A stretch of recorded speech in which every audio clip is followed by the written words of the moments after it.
Terima kasih Dr. Mazli. Kalau tak dapat surat warning daripada UIA, mungkin dapat surat tawaran tanding daripada DAP. Tapi anyway, okay. Kita masuk ke ruang soalan jawab. Saya tak mesti sama ada mikrofon atau tidak untuk peserta. Ada di tengah ya, okey. So kalau ada siapa yang ada soalan, sila bersedia. Sebagai permulaannya, saya nak tanya satu dua soalan kepada panelis dulu, kemudian kita akan buka kepada audiens. YB Lingkuan A, mungkin satu perkara yang Dr. Mazli tak sentuh tadi ialah mengenai fahaman yang dibawa oleh DAP. Yang ada dikatakan bahawa DAP ini adalah dikaitkan dengan fahaman yang bentuk sosialis dari segi falsafahnya. Dan mungkin ini yang dianggap sebagai salah satu ancaman, yang mana ini bukan satu perkara yang biasa di kalangan orang Islam. So, how will you respond to that?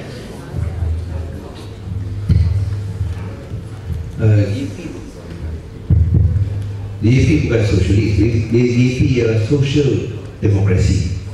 So ini ada perbezaan, tapi saya tak mau cerita tentang perbezaan ini kerana saya rasa masa panjang lah. Tapi dari segi aspek social demokrasi ialah kita nak pastikan bahawa kalau kita buat sedikit persamaan tentang prinsip social demokrasi ialah seperti negara berkebajikan yang ditunjukkan oleh parti PAS. So, yang penting ialah kita mesti pastikan golongan yang baik dapat juga mendapat pembelaan. So saya rasa itu yang penting. Dari segi itu kita cakap dari segi penguasaan factors of production, dari segi penguasaan ekonomi, kita mesti pastikan bahawa tidak semua dibagikan kepada kroni-kroni. Ada setengah yang mesti dikuasai oleh kerajaan supaya kepentingan rakyat dapatlah dijaga. So itulah secara ringkas. Dan yang penting ialah bahawa kita mesti hormat. Kita mesti hormat hak-hak asasi rakyat. Saya rasa itulah yang paling asal. Okey, dan Dr. Mazli nampak bersungguh-sungguh untuk defend bahawa DAP ini tidak mengancam kepada tidak menjadi ancaman kepada Islam. Tapi dalam konteks Malaysia, satu perkara yang saya agak kadang-kadang saya pun rasa tak berapa nak faham sangat. Sebab apa rakyat kita di Malaysia ni terlalu sangat sensitif apabila dikatakan bahawa satu perkara itu menjadi ancaman kepada Islam, padahal dia sendiri pun mungkin tak praktis Islam sangat pun. Dan komen-komen yang datang mengenai DAP menjadi ancaman itu, DAP menjadi ancaman, DAP nak keluar dengan Singapura, yang membawa Singapura masuk ke persekutuan Malaysia dulu, ialah sebenarnya tegur Abraham daripada Allah. Ini satu kejayaan, bukan satu ancaman. So, kenapa benda macam ini ditimbulkan?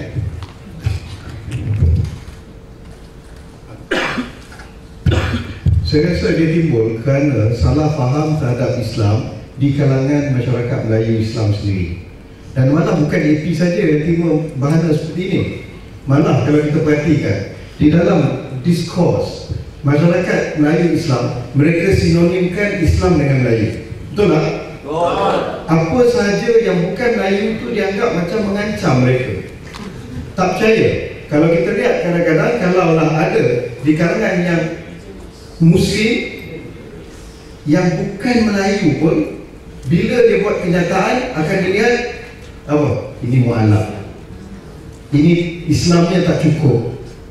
Akhirnya terpaksa dia menjadi seperti Melayu juga. Ini salah faham. Kita bukan kata ini yang sepatutnya. Yang sepatutnya bila dia Muslim, itu dia Muslim. Maka mengapa perlu dibezakan? Malah bukan sekadar di kalangan Melayu Islam saja, di kalangan bukan Melayu yang Muslim, malah di kalangan Melayu Muslim yang mungkin memahami Islam dengan cara yang berbeza sekalipun, mazhab lain. Lihatlah apa yang berlaku kepada mantan mufti Perlis Islam. Hanya kerana dia mungkin menyampaikan Islam bukan seperti mana yang dikehendaki oleh pihak autoriti, maka dia dilabel dengan pelbagai label. Jadi apatah lagi apabila mereka melihat dalam keadaan orang bukan Islam yang cuba untuk membawa satu yang lain daripada apa yang autoriti nak. Tapi satu perkara lagi, bila sebut tentang autoriti ni, peliknya pula, jikalau yang bawa itu Melayu Muslim, tak jadi apa? Tak dikata mengancam Islam. Macam kes tadi, kan? Jikalau yang buat itu UMNO, tak apa. Walaupun yang dia buat itu bertentangan dengan Islam. Jadi saya rasa silap faham kat situ ialah silap faham terhadap Islam itu sendiri. Danlah Islam difahami sebagai Melayu, malah lebih parah lagi, Islam itu kadang-kadang difahami dalam kerangka yang sempit. Dia nampak kalau pergi umrah saja ataupun ambil gambar sambil semayang, gambar pemimpin semayang, itu sudah Islam, tanpa melihat daripada unsur-unsur keadilan, tanpa melihat daripada unsur kebersihan, tanpa melihat kepada unsur menjaga pihak yang lemah, termasuk pihak yang kurang upaya, termasuk juga pihak minoriti, termasuk juga wanita dan kanak-kanak, termasuk juga haiwan, kan? Dan tidak nampak diskurs Islam itu melangkaui perkara ini. Dia sebut tentang sosialis, mungkin saudara Wan agak tak suka sikit benda ni, tapi Paul Sartre, salah seorang pemikir sosialis Perancis, pernah mengatakan, jikalaulah ada agama yang dia ingin beragama, dia tidak ada agama, sudah tentu dia beragama dengan agama ahli syariati, iaitu agama Islam. Kenapa? Kerana isu keadilan yang diperjuangkan, kerana ahli syariati dan juga umat Islam dan juga mana Nabi Muhammad SAW memperjuangkan nasib golongan marhai, menentang pemimpin, diktator dan tirani yang zalim. Jadi mungkin nak simbang dengan saudara Wan pula. Dan dalam satu waktu, di dalam market ekonomi pula, kita dapati ada Maxime Rodinson, seorang pemikir ekonomi Perancis yang pro-kapitalis, menulis buku Capitalism and Islam, Islam and Capitalism, yang mengatakan bahawa tidak, Islam itu bukan mirip sosialis, tetapi Islam itu lebih mesra dengan kapitalis, kerana Islam menggalakkan ekonomi pasaran dan Nabi Muhammad SAW sendiri merupakan seorang pedagang. Tapi kesimpulan kita boleh buat apa? Kita kata Islam bukanlah sosialis, Islam bukanlah kapitalis. Islam merupakan panduan yang mungkin saja ada keselarian dengan sosialis, ada keselarian dengan kapitalis, dan mungkin ada keselarian dengan DAP sendiri.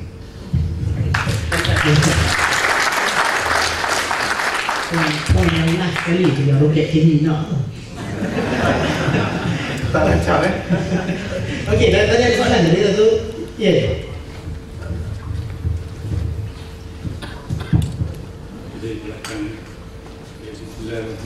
Assalamualaikum warahmatullahi wabarakatuh dan salam sejahtera. Kita bersyukur kehadirat Allah kerana kita telah lihat telah berlaku kesepahaman, saling faham memahami antara bangsa-bangsa Melayu dengan Cina dan India. Kalau dulu memang kita nampak macam ada sedikit ada kebencian, ada Melayu benci Cina, Cina benci Melayu dan India dan seterusnya. Tetapi kita nampak hari ini telah berlaku perubahan yang boleh saling mempercayai di atas dasar kebenaran yang berlaku di antara ini dalam Pakatan Rakyat antara PAS, DAP dan PKR. Okey, cuma yang kita lihat ada lagi macam disebut oleh Dr. Mazli tadi, berlaku suara-suara sumbang. Kita lihat generasi muda ni dah nampak perbezaan yang positif, perubahan yang positif. Tapi yang ada generasi lama tu ada nampak masih sensitif sikit kalau sebut soal hudud dan soal Islam tu, dia melenting sikit. Jadi orang ramai lagi masih ingat dengan kenyataan over my dead body atau langkah mayat saya dulu. Itu patut dipadamkan kenyataan-kenyataan yang begitu. Dah tak boleh ditimbulkan lagi oleh mana-mana tokoh. Saya lihat tokoh yang lama lah.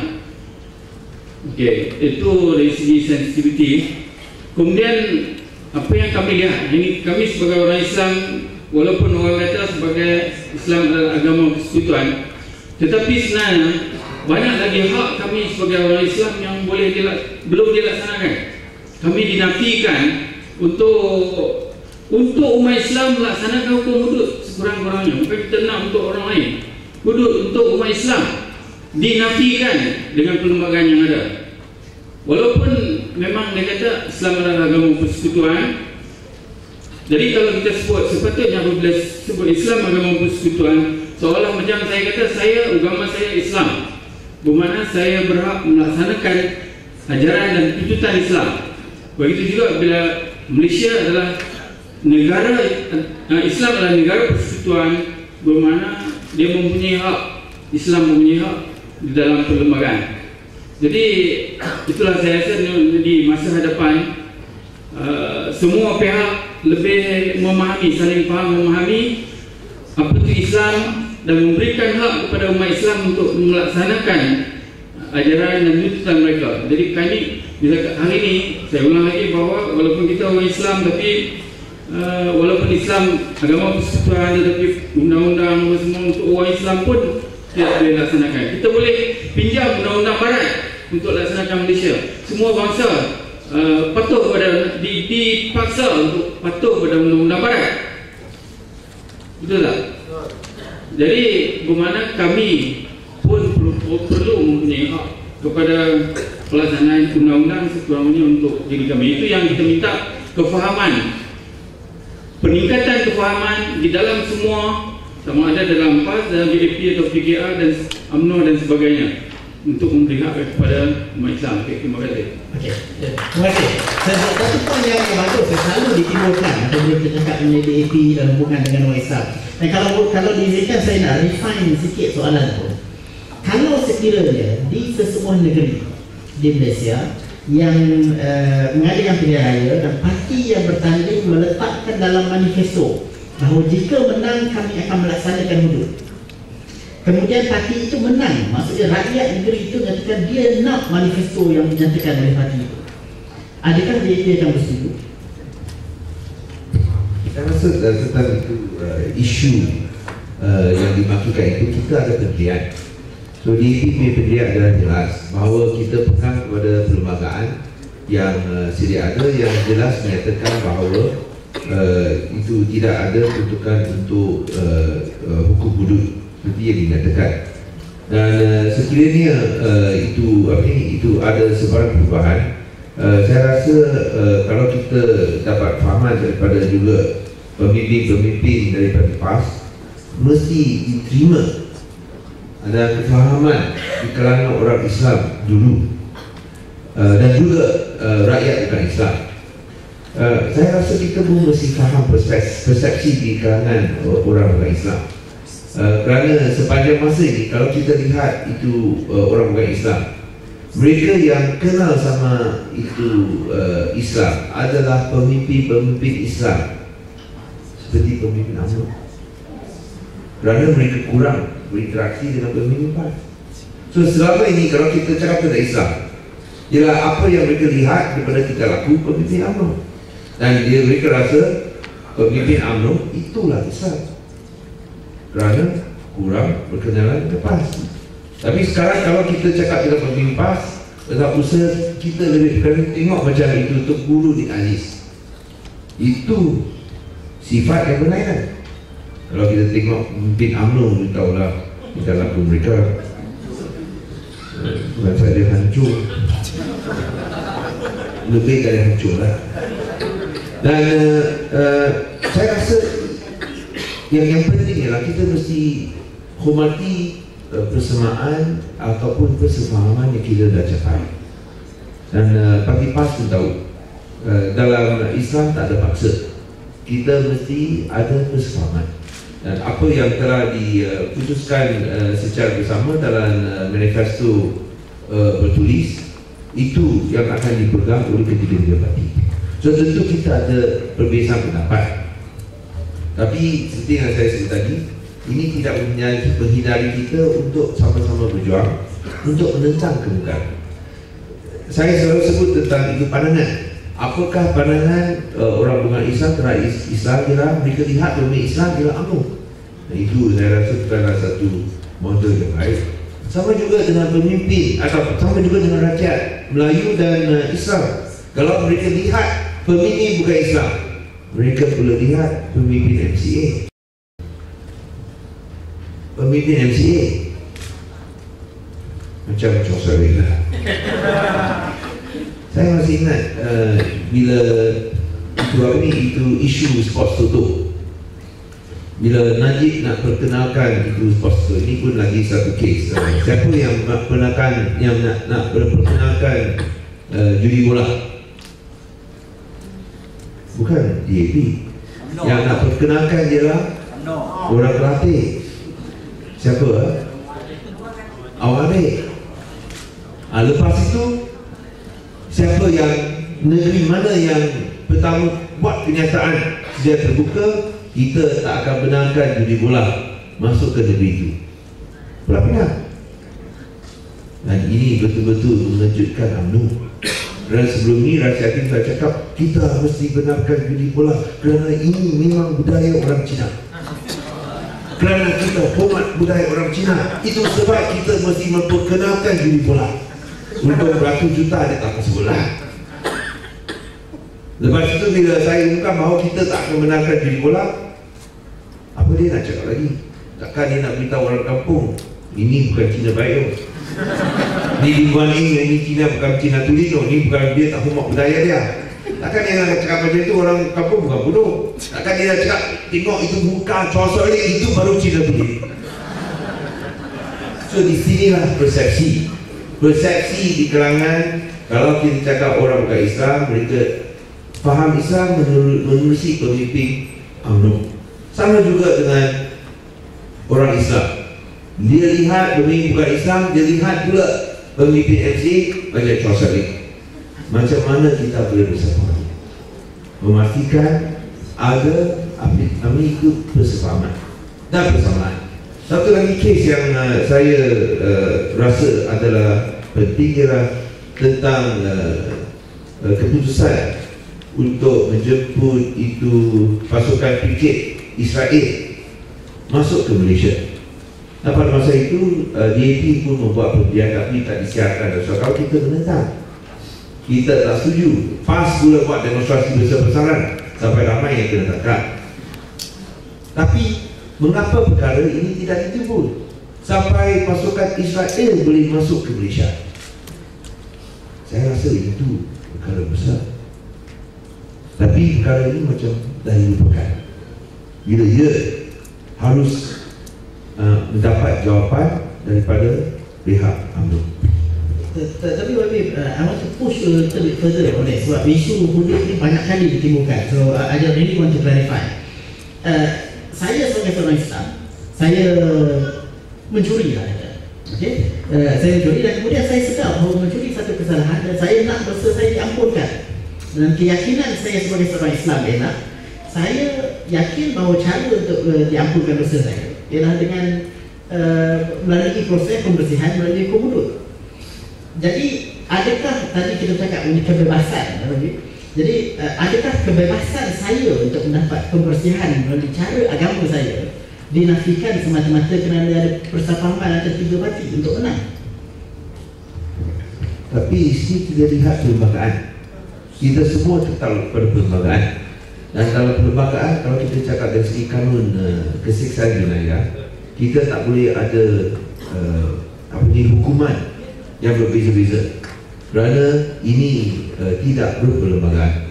Dan perkara ini kita pun dah bincang dan kita rasa kalau kita nak berpegang pada perlembagaan yang sedia ada, kita mesti ikut itu amalan dan juga convention yang ditetapkan. Itulah sebabnya kalau kita lihat dari parti PAS, mereka ada pendirian mereka, tapi kita pun ada pendirian kita masing-masing. Tapi ini tidak menghalang kita untuk bekerjasama.